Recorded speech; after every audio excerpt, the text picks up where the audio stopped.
сайн байцгаана өрхөм үзэгчтэй. Монгол малчин цуврал нэвтрүүлгийг Улаанбаатар хотоос бэлдэж байгаа юм. Тэгэхээр яагаад энийг Улаанбаатар хотоос бэлдэж байна гэхээр өнөөдөр энд малчин тав хүнд ялангуяа тэмээчд тав хүнд нэн хэрэгтэй нэгэн асуудлыг энд хэлэлцэж байна.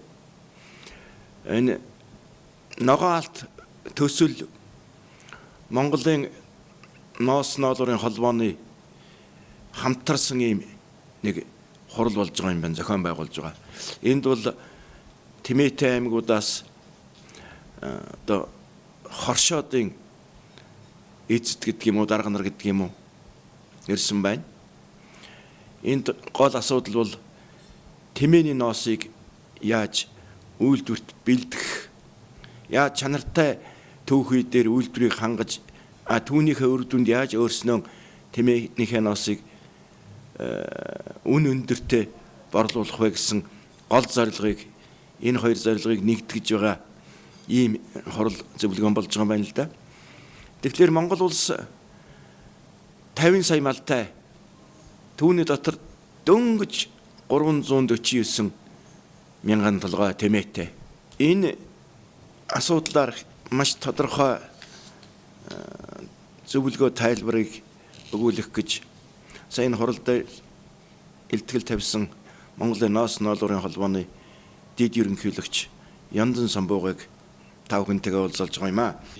Одоо Тэмээ гэдэг чинь бол одоо маш ховордож байгаа амтны нэг болчихлоо.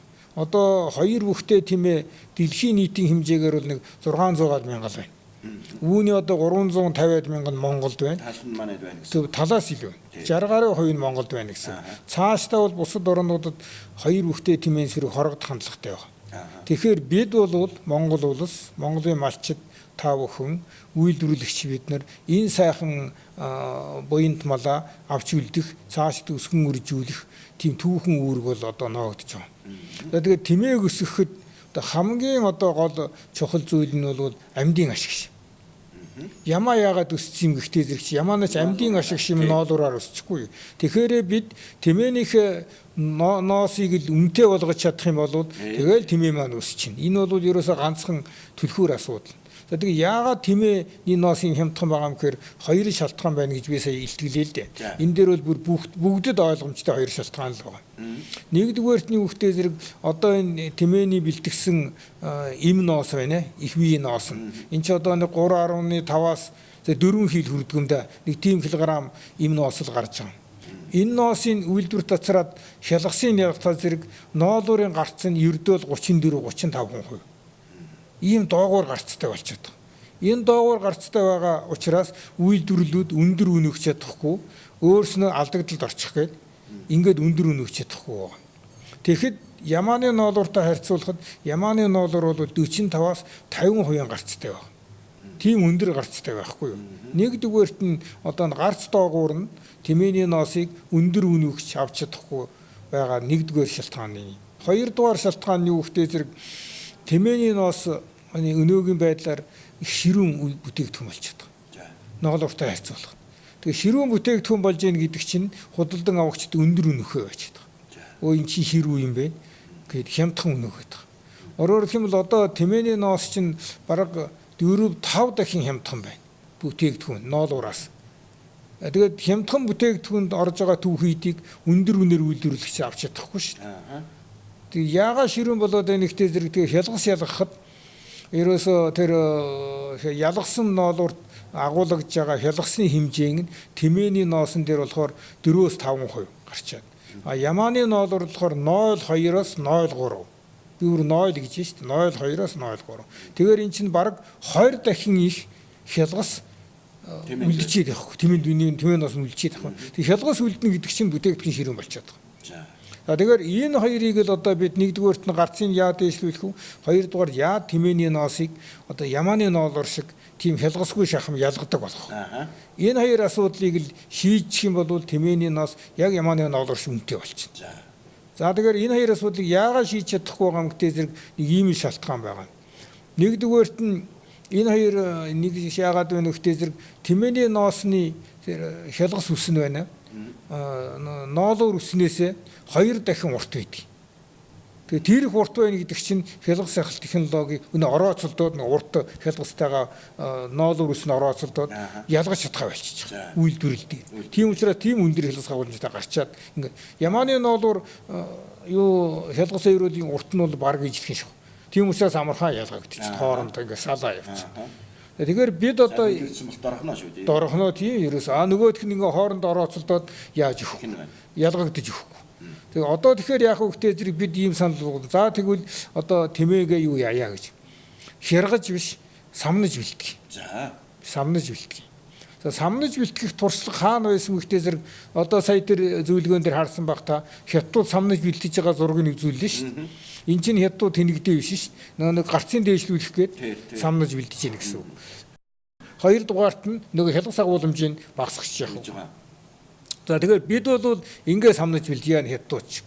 Дээр үед социализмын үед Оросд бол тэмээг бас самнаж байсан. Самнаж бэлдэх шиг байсан. Одоо бол харин би мэдэхгүй. За ер нь тэмээ бараг байхгүй болсон дөө. Ерөөсөө Казахстан, Узбекистан гэдэг энэ тэм бараг үндсэндээ тэмээг болсон ерөөсөө. Тийм. Тэгэхээр тэнд бол тийм асуудал байхгүй. Одоо хятад самнаж бэлдэх. Тэгэхээр бид энэтэй адилхан нэгдүгээр самнаж бэлтгэе малчтаа. Самнаж бэлтгэе. Ингүүл гарцсан дээшлэх нь байна. Хоёрдугаарт нь одоо ямааг сэрмэн хайчилдаг байсан ихэнх нутгаар. Одоо бол зарим нь сэрмэн хайчлан, зарим нь залхуураад хайчлахгүй. Ингээ сэрмэн хайчлаа гэж. Хэрвээ сэрмэн хайчлах юм бол ямаанаас илүү үр дүн өгөх юм байна. Ягаад гэвэл тэр урт нэг юу вэ шүү дээ. Хялгасын хэрэг хайж шүү дээ. Тэгээ энийг бол бид нэгэнтэл бид тэмээг хэргэж байгаа шүү дээ. Зогдрыг хэргэж байгаа өвдөг нар ингэж хэргахтаа л хамтд нь ерөөсөө сэрмээр хайчилж. За тэгэх юм бол их олон ашигтай. Тэмээний үлдэж байгаа ноос нь салхинд нь шороо тоос элдв хог ургамал масар их унана. Бусд гадны хольцол их багасч. Нөгөө тэгүр бас яах хөвгтэй зэрэг нөгөө тэр нэг юугаар нь харагдсан юм чинь үлдэж байгаа сор ус нь ихэнх нь биедээ үлд. За ноолуурдаа орж ирж байгаа нь бол хялгас ялгах технологи саад болохгүй.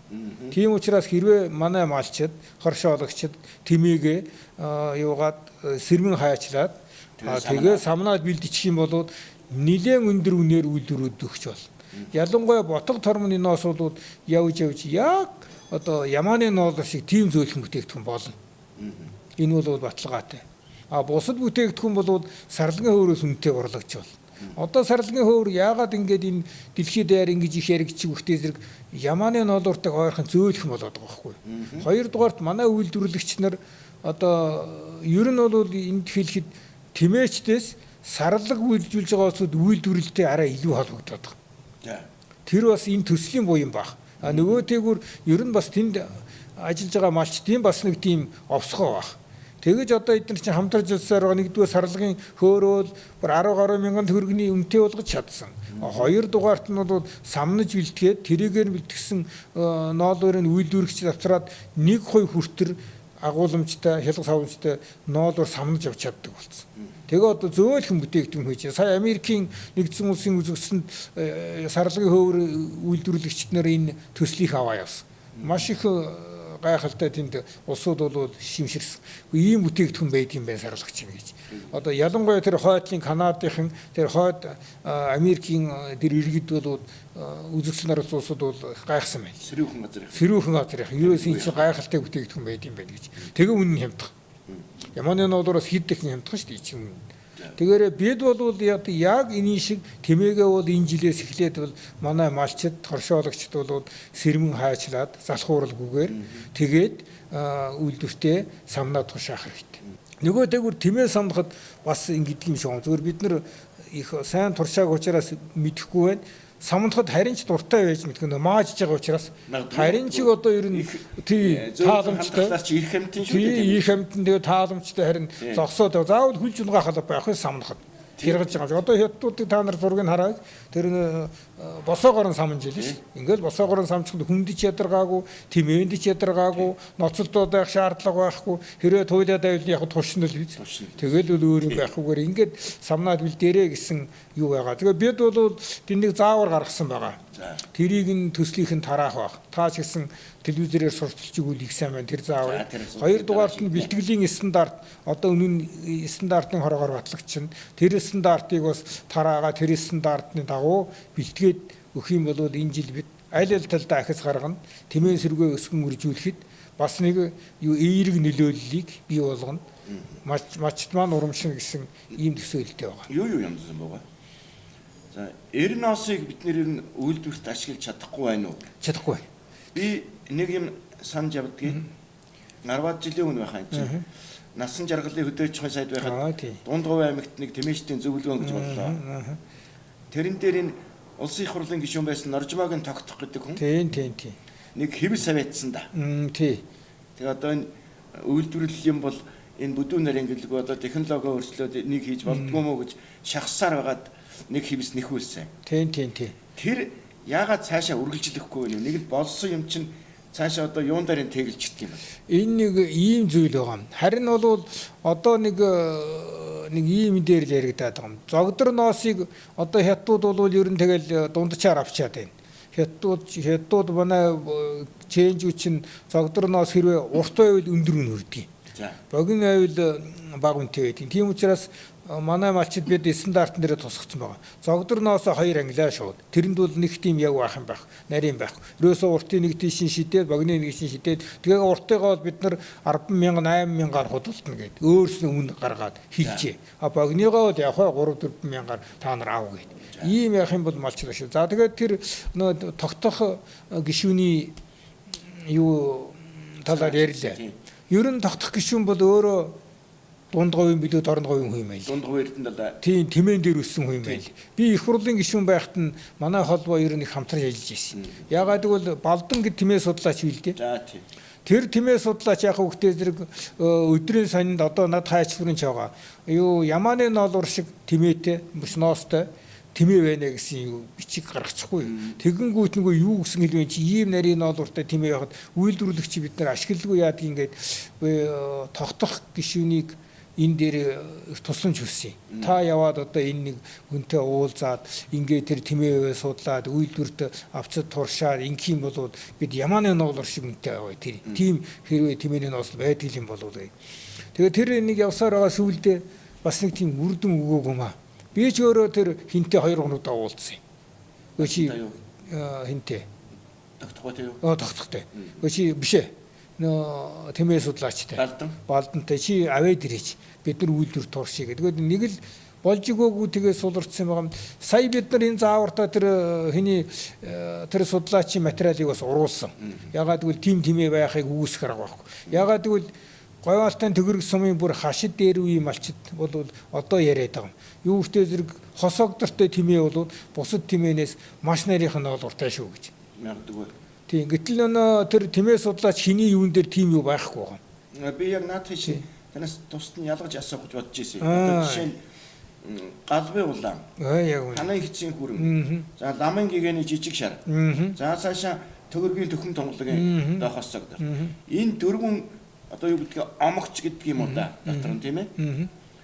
Энэ дөрвөн омгийн тэмээний ноолуурынх нь одоо микрон гарцсан хоор хоорондоо ямар нэгэн хэмжээгээр ялгаатай байдаг байна. За би энийг эхлээд тэр хялгасны тухай тогтох гишүүний хэвсний тухай яриа. За тэгье. Энэ зогдор ноосыг бид угн ашиглах гэж социализмын үед одоо их туршиж ирсэн. Манай холбооноос зохион байгуулад эрдэмийн шинжилгээний ажилтныг дайчлаад энэ бол уг нь болох юм байна лээ. Нэгдүгээрт бид нар хэрэглээг нь ингэж тогтоож ирсэн.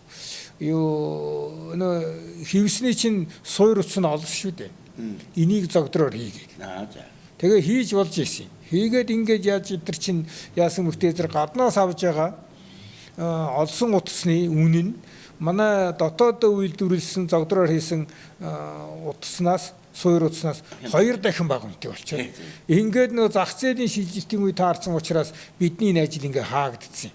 Уг нь одоо бол энэ ажлыг төр засаг ингэж үйлдвэрлэлийг дэмжиж байгаа үед бол энэ ялангуяа импортыг орлох асуудал яригдж байгаа үед бол энэ бас боломж юм.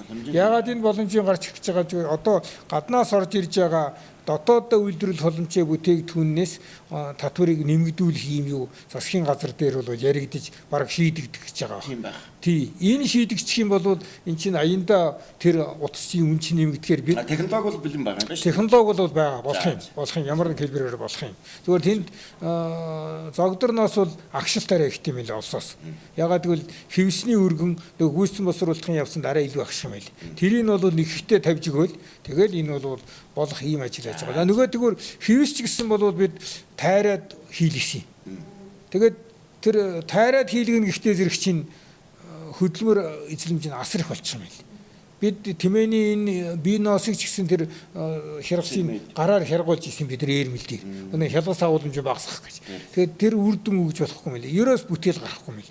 Бие дээр нь хяргах ингэж гараар барьж хэр хоёр чинь бүтээл нь хэд дахин зөрүү гарчаад ерөөсө болохгүй мэл. Тийм учраас энэ дээр ингээд зогссон. Одоо манай малчид зогдор ноосоо уртаар нь богиноор нь ялгаад тушаацсан нэгд богино юугаар нь зогдроор бид бол харин чиг одоо утас хийгээд бас нэг боломжийн хэвс юм уу янз бүрийн дороо шиг мороо шиг ийм одоо нэг ийм хийгээд иж болох тийм юу бас байгаа үүс гарга байхгүй. Энэ бол ажлын эхлэл. Гэхдээ бол энэ нөхцөл байдлаас шалтгаалаад жаахан орхигдсон ийм асуудал байна. Цаашдаа бол энэ бол хэрэгжин болно.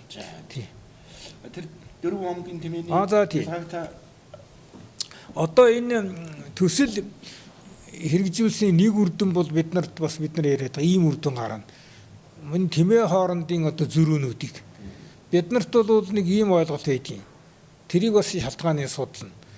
Одоо хүрэн тэмээ байна. Ханы хийцэн хүрэн тэмээ. Ер нь хүрэн тэмээ бараан тэмээний ноолуур одоо ийм ноос маш их юутай. Шороотой, тоостой энэ юутай. Одоо үйлдвэр дээр чинь бол ерөөсө цэнхэр манан татчих шүү дээ. Сэгсэр машинд орохоор л. Гэтэл галвын говийн улаан тэмээ, тэрнээ шарга тэмээ, энэ цагаан тэмээ эднүүдийнх бол цэвэрх.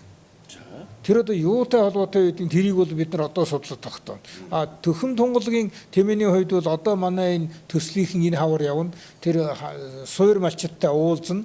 Үнэнхээр тэнд нарийн ноостой төхөн тунгалгийн тэмээ байна уу гэдгийг нь бол судлана. Тэнд бол мачид бий гэж яриад байгаа юм тэр бол байгаа учраас бид нэр ярьж байгаа. Тэгээ тэр тэмээг бол бид нар асарж тусна бүтээгдэхүүн хийн. Ер нь төхөн тунгалгийн зүгээр одооны байгаа бидний мэдгцээр бол ширүүн. Хүрэн тэмээний бас ширүүн байдаг. Гэх нь байна. Тий, яагаад ширүүн байдгийг бас энэ би нар салхитай холбоотой байх гэж. Яагаад гэвэл хүрэн юм чинь нарны энергийг маш их ингэж аваа. Тэгээд тэнд хуураа шилжих одоо тэгээ өөр хуураашаар ингэж ширүүн байдаг байх гэж яаж байгаа. Ер нь ширүүн бас байж болох үндэслэл. Тийм учраас манайхан одоо үйлдвэрлэгч нь галвын говийн улаан тэмээний ноосыг уралдаж аваад байдгийг нэр байхгүй. Шарга тэмээний ноосыг уралдаж аваад байдгийг тэр ширүүн бүтээгдэхүүн болоод байгаа. Шинжлэх ухааны технологийн сургуулийн энэ хүнсний сургуулийнхан ямар бас нэг нэртэй төсөл болдгиймдээ төхөн тунгалгийн хүрэн буур чинь 7-8 буур байна уу? Наашны Баян хонгорын Баян лигд авчирт тавьсан. Тэрнийг одоо сүүний гарцын сайжруулна гэдэг юм уу? Ундлага эдлэгээний чанарын сайжруулна гэдэг юм уу? Ноосын зөөлөн нарийн болгоно гэдэг юм уу? Ямар зорилгоор авчирч өргөжүүлдэг юм? Та нар одоо үйлдвэрлэгчдийн эрдэмтэд малчдын хооронд ийм гурвалжилсан холбоо мэддэг мэдээлэл байдгүй. Тэр бол ноосны гарцыг төхөн тунгалгийн тэмээний ноос чинь бараг 30% л үйд. Гэхдээ яагаад үйлдвэрүүд үнэ хөөж чадсан үгүй нэгдүгээр ширүүн. Ширүүн учраас ерөөсөө үйлдвэрлэл яаж өгөхгүй. Үнэлэгдэж өгөхгүй. Тэгэхээр одоо бид нар тэр судлаа төхөн тунгалгийн хэрвээ тэмээний ноос тийм нарийн тийм тэмээ байдаг бол ёстой тэрийг сонгож хөржүүлэх юм бол үнэ нь хадаа явчихна. Хэрхэн нарийн болвол тэгэл ер нь ноосон дээр чинь байна хэрхэн 1 микрон гэдэг чинь маш том үзүүлэлт байдаг. Бүр 0.5 ч гэсэн одоо микрон 1 микрон гэхч мөн хэцүүе. Гэтэл тэр чинь маш том нөлөөтэй байдаг байхгүй юу. Ерөөсөө шууд мэдэгд ширүүн зөөлөн. Тийм учраас төхөн тунгалгийн хүрэн тэмээг бид нар яагаад ач холбогдлоо гэдэг нарийн ноос байдаг гэдгийг би бас ер нь байх магадaltaй. Яагаад гэвэл тэр нөө юуны юу маш олон гэдэг. Нэг үсний сүв маш олон гэдэг нэгж ноогд. Тэгээ сүв олон байна гэдэг чинь нарийнх юм гарна гэсэн үг. Тэгэхээр тэр талбайгаас олон гарч ирэхэд тулд нарийнх байхгүй байхгүй. За бид сая Монголын ноос ноолуурын холбооны дэд ерөнхийлөгч Яндан Самбуугын тэр тэмээний ноосыг яаж одоо цэвэрхэн авах вэ? Цэвэрхэн авах юм бол юугаар ашигтай болох вэ? Үйлдвэрт ямар ашигтай вэ? Тэмээчэнд өөрт нь ямар ашигтай вэ гэдэг талаар зөвлөгөөг нь сонслоо. Одоо би Баянхонгор аймгийн Баянговь сумын Малчидын Цастцгаан уул чамдман хоршооны эзэн, за Баянхонгор аймгийн бэлчээр ашиглагчдын холбооны гүйцэтгэх захирал Эрдэнэ Бэлэгтэй уулзж байгаа. Тэгэхээр саяын энэ одоо ноос ноолуурын холбооноос танилцуулж байгаа энэ элтгэл гэх юм уу зөвлөгөө нэг сонсоод ер нь ямар бодол төрж гэнэ үү? Тэмээний ноосыг бид чинь зүгээр л хүлж унагж гуйдал зулгаах нь холгүй л болоод нэг юм молтолж авдаг шүү дээ. Тэгэхээр ингээд одоо сор үсийг хяргаж сэмэндж аваад дараа нь самнаа давна гэдэг уламжлалт даргаараа явж исэн хүндүүлж яхан ажиллагаа ихтэй юм шиг санагдаж байна. Олон тэмээтэй ноцолдож байхад бас хэцүүж байж мэднэ. Харин ингээд хоршоо бүлэг нөхрөлөл болоод зохион байгуулалтанд орсон улсуудад бол хамжит хэмжээд хийчихвэл амархан юм шиг санагдах шиг. Тэгэхээр орон нутгад дээр энэ одоо боломж нь ямар байна уу? Үр ашиг нь ямар санагдаж байна уу? За тэмээний ноосны бэлтгэлтийн асуудал бол сүүлийн хэдэн жил бол бас нэлээд алдагдж ирсэн. Тийм учраас одоо малчид бол ерөнхийдөө давхар олон ажлын үед бас ноос бэлтгэл нийлүүлэлт авах хэрэгтэй учраас тэмээний ноосны төдийлөн бас чанар стандарт хангахад бол ачаалал хөдлөх нь бага болцсон байна. Хоёрдугаар ноосны үнэ ханшийн үнэлэмж их доошсон учраас бас одоо тэрэнд бас одоо шалтгаан болж байна уу гэж ойлгодог. Тэ. Ерөнхийдөө нөгөө хаяал ингээл одоо бараг хон дөрөөд савсалцсан юмнууд л болж ш зарим нь хаяад дуусч байна. Тэгээ сүүлийн үед бол энэ маркетингийн төсөл бүрэлдэхүүн хэсэг Монголын ноос ноолоор холбоо энтергээр хамтраад энэ тэмээний ноосны үнэн бүжиг дээшлүүлэх зэрэг стандарт тогтоох цаглаар нодноогоос хойш ажиллаж байна л да. Тэгээ энэ ажлын үр дүнд яг ямар үр дүн харах гэдэг вэ гэхээр өнгөрсөн жил манай Баянговь сумд тормны ноосыг яг хяргах самнах гэсэн хоёр дадлага хийсэн. Тэгээ энэ дадлагаас харахад бол үйлдвэрлэгч өөрөө бас хэрэглэгч нь очсон. Одоо өөрөөр хэлбэл үйлдвэр хийсэн гэсэн үг. Тэгээ энэ азар дээр нь очиод ярихдаа бол ер нь бол нэг дамжлага шат багасч байгаа юм байна. Энэ тормны ноосны ноолуурлаг шанарт бол одоо стандарт хангахад бол нөлөөлөх юм байна. Тийм учраас үйлдвэрч ашигтай, малчит ашигтай байх боломж бас харагдж байна шүү гэсэн ийм судалгааг гаргацгаасан юм л. Тэгээ энэ дагуу энэ жил бас энэ ноос бэлтгэлийн ажлыг нэлээд чанартай хий тэмээний ноосыг.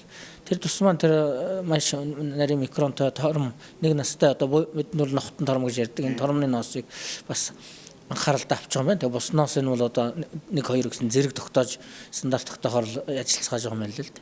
А ийм учраас энэ дээр бол бид нэр бас хамтарч ажиллах боломж байна. Гэхдээ тэмээний ноосны самнах хугацаа самнана гэдэг дээр бол бас малчны ойтонд нэг төдийлөн бас тусч өгөхгүй байгаа юм. Тэмээгийн самнан дэсэн гэж бодогдоод байна шүү дээ. Тэгээ би бас нэлээд олон малчинтайгаа уулзаад хоёр нь хамгийн гол юм тэр үнийн асуудал чинь бас нэлээд өндөр байх юм байна шүү. Тэмээг тормоо самнах асуудал байна гэсэн бас нэлээд одоо сэтгэлд нь буухгүй. Хоёрдугаарт тэрийг самнадаг сам тэмээг гэхээр бас самдаг сам бэ нөгөө цаг нар вэ тэмээч өөрөө их тойр амтан бас дошгон хөвөө юм нэлээ байна. Тэгэхээр хүн хүчний асуудал, цаг хугацааны асуудал, хөдөлмөрийн асуудал нэлээд байд юм л л. Тэгээд самнана гэд ярихаар одоо энэ жилээс эхлээд бол зайлшгүй бид нар одоо энэ үйл ажиллагааг хийхээс явуулахаас л өргөм малчид. Туршаад үзэх хэрэгтэй байна тий. Тэгээ үнэхээр туршиж үзээд үйлдвэрүүд нь энийг сонирхоод тэгээ үнэлэмжийн дээшлээд ирвэл өссөн өсөөгүй малчид орлогын төлөө бол ажиллахаас өөргөө шүү дээ. А тэрнийг ажиллахын тулд бид нар яг үгээр малчтын хөдөлмөрийг бас оршоогоор дамжуулж бүтээмж хамтран бүтээмжийг дээшлүүлж хурдан одоо цаг хугацаа хожих хөдөлмөрөө хоршгол юм зайлшгүй шаардлагатай. Сарлаг самнахтал ямар хүч хөдөлмөр гарч байгаа вэ? Хэдэн жил одоо ямар их хугацааны сургалт хийв. А тэмээний мөн тэр ажиллал явна. Тийм учраас энэ дээр бол одоо хоршоо бүлэг нөгөө улчаартын хэсэг хамт олон нэгдэж явах хэрэгтэй. Нэгдэхийн гол ачаал явдлыг бол бид сургалт үйл ажиллагаа тэгээд тэр хамгийн чухал юм тэр үнэлэмжийн асуудал энэ л байгаа шүү дээ. Тэгээ энийг л тогтоод үйлдвэрүүд маань энэ одоо том компани бизнесмэнүүд маань энэ хөдөө аж ахуйн бирж маань үнэхээр одоо цогцоор хамтраад ажиллаад юм гаргаад ирээд үнэлэмжийн дээш нь одоо цогцоор нь хөргөөд өгөх юм бол тэрийг бэлдэх боломж байна л гэж үзэх гээд байна. За бид сая тэмээний ноосыг яаж үйлдвэрт чанартай төвөх үед болгож бэлтгэж нийлүүлэх вэ гэдэг тал дээр үйлдвэрийн төлөөлөл тэмээчд малчдын төлөөлөл гэх юм уу малчдын хоршооны төлөөлөл болгож хоёр хүний ярихыг анхаарцгаалаа. Тэгэхээр өнөөдөр сарлаг гэд нэг сайхан мал даанч тоон цөөхөн. Сарлагын ашиг шим гэдэг бол цагалагчгүй ариун. Өтгөн сайхан сүү. За тэгээд сүүгээр үйлдвэрлэж байгаа бүх төрлийн цагаан эдээ бол сарлагын өвөрмөц сайхан. За үснос гэдэг амьдын чанарыг ашиглахад бол олон сайхан түүхэд бүтээгдэхүүн болдог.